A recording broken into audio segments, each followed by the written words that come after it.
Yusek, yung kahapon po kasi, may mga posts sa online na about na yung pag-attend ni Pangulong Ferdinand Marcos sa Bataan, produkto daw po ng AI at last year pa daw po yun. Ano pong masasabi ng palasyo?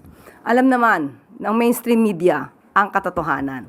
So tayo, yung mga matitino na taga-mainstream media, yung mga matitino na nasa social media, kayo na po ang magpatunay kung ang nakikita nila na ginagampanan na event o pinupuntahan ng Pangulo na event ay AI lamang o totoo.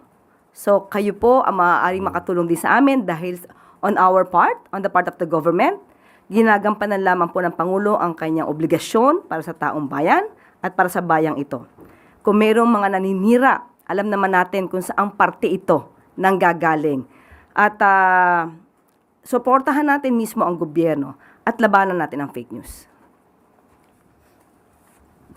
Yusek, good afternoon. Follow-up na rin po doon sa fake news kasi may question po ko on anti-fake news efforts ng Malacanang. Kahapon po sinabi na nakakapansin ng surge of fake news sa kalusugan ng Pangulo recently. No?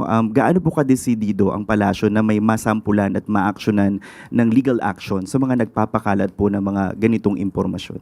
Kayo po ba nag-iisip minsan kung bakit nga ba dumadami ang fake news ngayon? Meron bang pagkakataon? Sinasadya ba? At alam naman natin kung ano yung mga fake news na naglalabasan.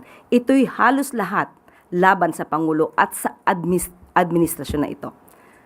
Patungkol sa kalusugan, wala daw ginagawa ang gobyerno, lalong-lalo na patungkol sa krisis sa Middle East. Yan ay lahat ay kasinungalingan. Kitang-kita po natin kung paano gumalaw ang Pangulo at kung paano magtrabaho ang gobyernong ito. Meron pong ginagawa, nakita niyo po, sinimula na po ni Secretary Dave Gomez ang bibigay ng impormasyon sa DOJ para mas malawak ang imbestigahan ang mga taong nasa likod ng fake news na ito. At inaanyayahan na rin po namin, gagawa po ang PCO ng isang website o isang platform kung saan niyo po isusumbong lahat ng fake news na nagkakalat at yan po ay hindi namin tutulugan at lahat po yan ay dapat nasampahan ng kaso. Inuulit po natin, fake news.